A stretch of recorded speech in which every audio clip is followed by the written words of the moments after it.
क्या जरूरत है आपको रामनवमी मनाने की और हनुमान जयंती मनाने की, दुर्गा पूजा मनाने की और जुलूस निकालने की जरूरत क्या है? किसने आपको कहा था? ठेंगा है संविधान, ठेंगा है लोकतंत्र। किसको मानना है? आसमानी किताब को चलना है, आसमानी किताब के हिसाब से। तो देश का बंटवारा किस आधार पे हुआ था? 99.9% मुसलमान इसी देश के रहने वाले वो मेवात वाले जा रहे थे, गांधी बाबा उनका पैर पकड़ के रोक लिए। ढंग से बंटवारा कर दिए होते, हिसाब बराबर, आप सुखी होते, अब तक विश्वगुरु बन गए होते। देख रहे हैं किस तरह से छतों से पत्थर बरस रहा है। एक तरफ आपके योगी जी कहते हैं कि एक हाथ में कंप्यूटर और एक हाथ में कुरान चाहिए, और वो क्या दे रहे हैं? एक हाथ में कुरान और एक हाथ में पत्थर। 4 बीवी और 74 बच्चे और सबके हाथ में ईंट पत्थर, 74 वो ईंट पत्थर, वही वाला नारा है। देख लीजिए, औरतें और बच्चे उस मंदिर में छुपे हुए थे, उनका क्या दोष था? उनके ऊपर AK-47 चलाई जा रही है। कहाँ से आया AK-47? आज कम से कम उन घरों पे बुलडोजर जरूर चलना चाहिए जिन घरों पे पत्थर आया है। यह देश की मांग है। एक आम नागरिक होने के नाते मैं अपने तरफ से मांग कर रहा हूँ। यह देश बहुत दुखी है, इस समय खून का आंसू रो रहा है। इस दर्द को मिटा दीजिए, मरहम लगा दीजिए। धन्यवाद। नमस्कार, मैं हूं केशव मालान। हरियाणा के मेवात में जो हुई घटना ने एक बार पूरे देश के लोगों को सोचने के लिए मजबूर कर दिया है कि आखिर वजह कौन सी है, बात कौन सी है कि छोटी सी बात को लेकर कोई भी रोड पर आ जाता है और हिंसा के लिए उतारू हो जाता है। आज इसी खास मुद्दे पर बातचीत करने के लिए हमारे साथ मौजूद हैं सुधीर पांडे जी। सर, बहुत बहुत स्वागत है। बड़े ही दुख के साथ में सवाल करना पड़ रहा है कि मेवात जैसे हरियाणा राज्य में, जहाँ एक विकास के लिए, पहलवानों के लिए जाना जाता है, वहाँ एक छोटा सा एक जगह जो नूह है, वहाँ पर केवल हिंदू यात्रा निकाल रहे हैं, इसलिए गुनाह बन जाता है। मूर्ख लोग हैं। क्या जरूरत है आपको यहाँ रामनवमी मनाने की और हनुमान जयंती मनाने की, दुर्गा पूजा मनाने की और जुलूस निकालने की जरूरत क्या है? किसने आपको कहा था? वो चैलेंज किए, यहीं से कहे थे ना, साफ साफ कहे थे कि भारत की बर्बादी तक जंग रहेगा, जंग रहेगा। बोले थे ना, बोले थे कि नहीं? किसने बोला था? कहे थे। आपके सुप्रीम कोर्ट को चैलेंज किए थे। अफजल को फांसी किसने दिया था? अफजल, हम शर्मिंदा हैं, तेरे कातिल जिंदा हैं। किसको फांसी? सुप्रीम कोर्ट दिया था ना। तो कातिल कौन हुआ? Supreme court. तो ठेंगा है सुप्रीम कोर्ट, ठेंगा है संविधान, ठेंगा है लोकतंत्र। किसको मानना है? आसमानी किताब को चलना है, आसमानी किताब के हिसाब से। वहाँ यही लिखा है कि तुम्हारी रामनवमी, तुम्हारा जयंती तुम्हारा, ये हनुमान जयंती तुम्हारा, दुर्गा पूजा तुम्हारा नहीं है। सिद्धांत है सीधा, हम अपने हिसाब से जिएंगे। क्या हुआ था CAA में? 6 महीना दिल्ली जाम था। क्या हुआ था? किसी मुसलमान की नागरिकता जा रही थी? आने वाले लोगों के लिए था ना। रोड जाम हुआ था, खुला चैलेंज हुआ था, मोदी तू और टकले का सर फोड़ देंगे। आपके गृह मंत्री को बोले थे, लगातार तो बता रहे हैं, संकेत तो दे रहे हैं, चिल्ला चिल्ला के कह रहे हैं कि हम उस हिसाब से चलेंगे।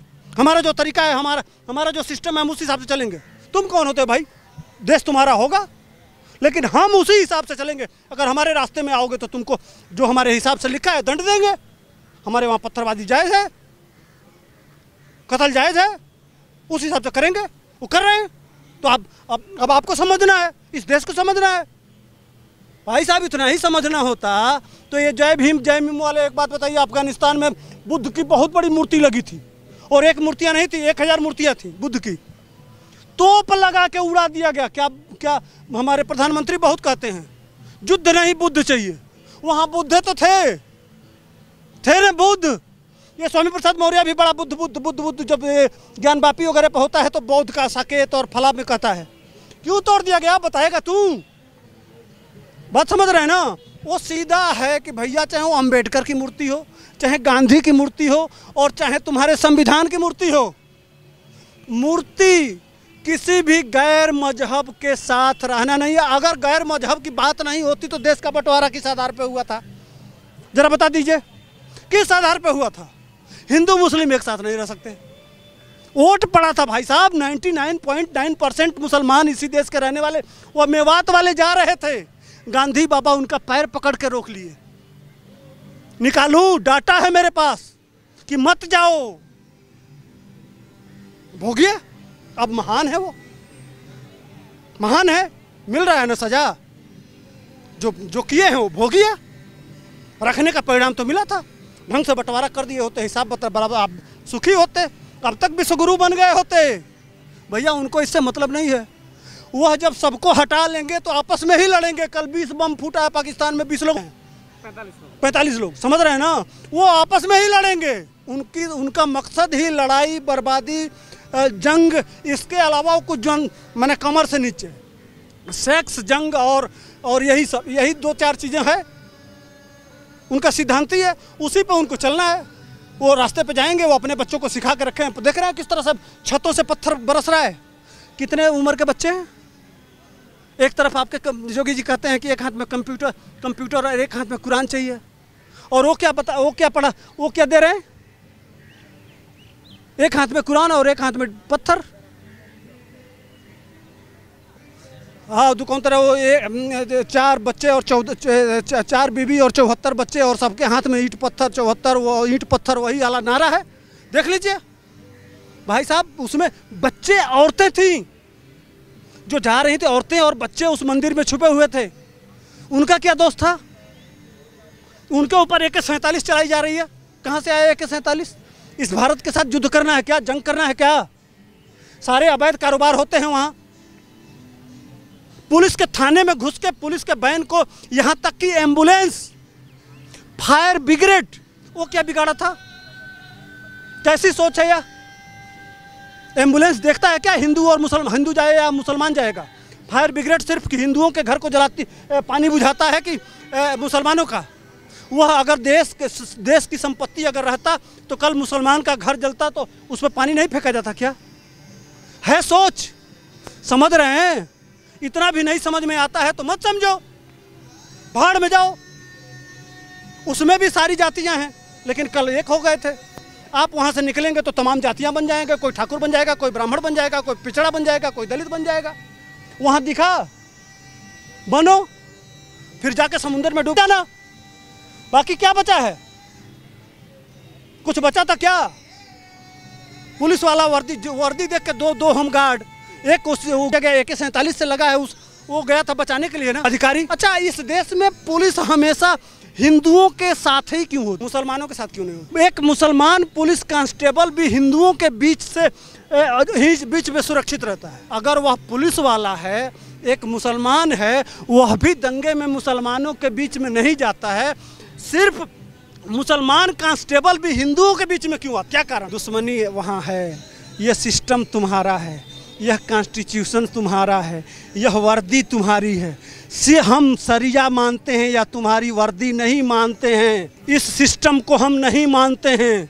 इस सिस्टम में चाहे मुसलमान भी होगा, वो हमारे लिए बाजुए का, ये सिद्धांत है, ये समझ है, ये है जिसके वजह से मुसलमान को भी हिंदू के बीच में आकर रहना पड़ता। ये असली कारण है केशव भाई, इसको समझना पड़ेगा। इस भारत, जो वो शुरू में ही कहे थे कि भाई भारत तेरे टुकड़े होंगे, वह अभियान चला रहे हैं कि अब भाई तुम अगर वोट इस तरह के लोगों को दोगे जो देश को एक करेंगे, जो हमको बम नहीं फोड़ने देंगे, जो हमारे आतंकवाद पे रोड़ा लगाएंगे, उसको हम नहीं चलने देंगे।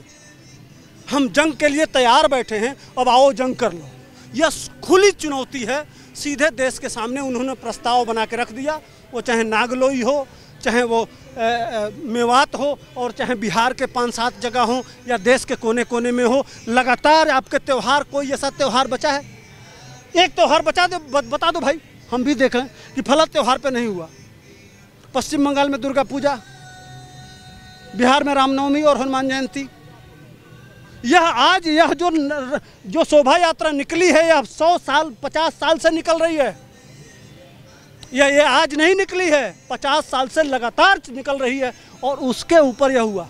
और बहाना मोनू माने सर, बहाना था लेकिन प्लान था, पूरा घेर के रखा गया था। हथियार थे, सब कुछ था। बच्चों को, औरतों को, किसी को नहीं छोड़ना है। सब तो भाई काफिर ही हैं, तो काफिर के साथ तो जो करना है वो उस हिसाब से है। वहाँ भी जाके सऊदी अरब जाते हैं, वहाँ भी पत्थर मारते हैं। किसको मारते हैं आप पता तो करो। एक बार जाओ, पूछो किसी मुसलमान से, आप सऊदी अरेबिया जाते हैं तो पत्थर किसको मारते हैं, पूछना जरा। शैतान को। यहाँ पत्थर किसको मारा जाता है, इंसान को। इंसान को नहीं, शैतान को। यहाँ भी आप शैतान ही हैं। यहाँ का बहुसंख्यक, यह प्रपंच, यह झूठ जो कहा जाता है हिंदू मुस्लिम भाई भाई, यह छलावा है, यह भ्रम है। इस भ्रम से बाहर निकलिए।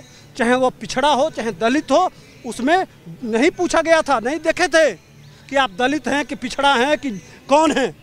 किसी के लेवल पर कुछ भी नहीं था। सबको एक बराबर दृष्टि से देखा जा रहा है। जो हमारे किताब के अनुसार नहीं चलता है वो हमारा दुश्मन है, और उसके साथ वही शैतान वो है, और उसके ऊपर पत्थर मारना है। उस जो कश्मीर में हुआ था 1991 में चल रहा है ना। अब एक बात कहा जाता है कि भाजपा वाले कर रहे हैं, तो भैया फ्रांस में जो सबसे बड़ी लाइब्रेरी दी गई, किताबों से भी दुश्मनी है। अभी 15 दिन पहले पूरा दुनिया देखा है फ्रांस में, वहाँ की विश्व की 1 लाख किताबें थी। यहाँ इतिहास में बख्तियार खिलजी ने नालंदा की लाइब्रेरी को सेम वही पैटर्न। तो there is nothing difference between India and France and Europe. Every Hindu are enemy. सभी दो जो गैर मुसलमान है वो दुश्मन है, वाजिब कत्ल हैं। खुली बात है। नहीं समझ में आता है तो मत समझिए, फिर यही होगा। लेकिन नूर में ये बात में हिंदुओं का कसूर क्या था?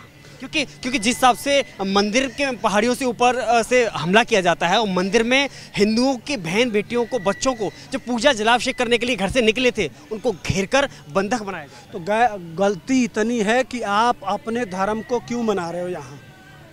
यह दुनिया उनके हिसाब से है, यह धरती उनकी है, उनके खुदा ने सब कुछ बनाया है। आप रहने के लिए ऑथराइज नहीं हैं। अगर रह रहे हैं तो इलीगल है, और उसके लिए वो सब कुछ करेंगे जो उनको करना है, और वह करेंगे, वही इनकी पूजा है।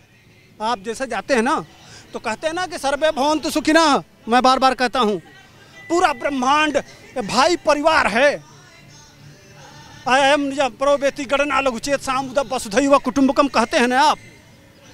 कहते हैं स्वस्ति प्रजाभ्य, हमारे मंत्रों में पूजा में कहा जाता है स्वस्ति प्रजाभ्य, प्रजा स्वस्थ रहे। उसमें हिंदू मुसलमान नहीं है। स्वस्ति प्रजाभ्य परिपालयन्ता, जो भी उनका परिपालन कर रहे हैं जैसे शासक वर्ग, वह भी स्वस्थ रहें, स्वस्ति हो उनका, शुभ हो। स्वस्ति प्रजाभ्य परिपालयन्ता न्यायेन मार्गेण मही महिषा। न्याय माने न्याय के जो देवता हैं, सुप्रीम कोर्ट, हाई कोर्ट, ये सुखी हों, समृद्धशाली हों, संपन्न हो, वैभवशाली हो। यह खूब फूले फले, लोग न्याय के रास्ते पर चलें। न्यायेन मार्गेण मही महिषा, राजा मंत्री सब सुखी हो, सबका वैभव हो। गो ब्राह्मणेभ्यो शुभमस्तु नित्यम, लोका समस्ताश्च सुखिनो भवन्तु।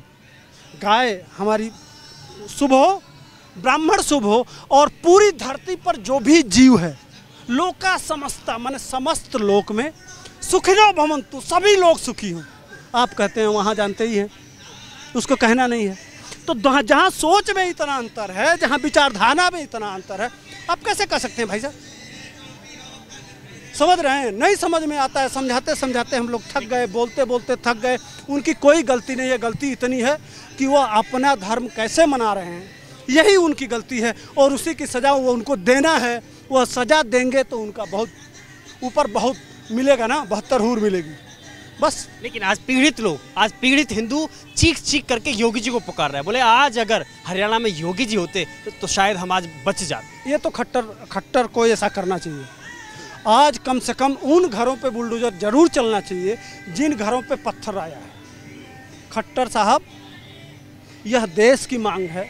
एक आम नागरिक होने के नाते मैं अपने तरफ से मांग कर रहा हूँ कि कम से कम जो दुनिया देख रही है कि हमारे बच्चे और औरतों के ऊपर जो पत्थरबाजी हुई है, उनके ऊपर बुलडोजर चला के कम से कम जो पत्थर चला है सीने पे, उस पर मरहम लगा दीजिए। इतना तो आपको करना ही चाहिए। जोगी जी कहें सफल हैं, इन लोगों को पकड़ते हैं तो इतना सलीके से सिस्टम से इनको ठीक करते हैं, सेवा करते हैं। हाँ, सलीके से सेवा करते हैं कि 30 साल तक दंगा करने लायक रहते ही नहीं। सीख, हाँ एक पीढ़ी दंगा करने लायक नहीं होती। एकदम पक्का, एकदम दुरुस्त कर देते, फिट कर देते, नीचे से ऊपर से सर से लेके पाँव तक बिल्कुल इतना मजबूत कर देते हैं कि 30 साल तक वो हाथ पत्थर उठाने से पहले जोगी जी सपने में आते हैं। समझ रहे हैं ना? दंगा देख के ही जोगी जी दिमाग में नाचने लगते हैं। उनका बुलडोजर और उनका वो जो सेवा है वो नाचने लगता है। तो हम तो कहेंगे कि जितने जहाँ दंगा हो तहाँ हमारे मुख्यमंत्री इसी तरह से इनकी सेवा करें कि इनके दिमाग में भाजपा का वो क्या बोलते हैं जो झंडा है ना वो नाचने लगे, या वो भगवा झंडा है वो नाचने लगे। जोगी जी नचा देते हैं। उसी तरह से खट्टर साहब एक बार भी आप भी संघ से निकले हैं, दिखा दो अपनी ताकत यार, ताकि हम लोगों को कम से कम सुकून मिले इस आत्मा को। यह देश बहुत दुखी है इस समय, खून का आंसू रो रहा है। इस दर्द को मिटा दीजिए, मरहम लगा दीजिए।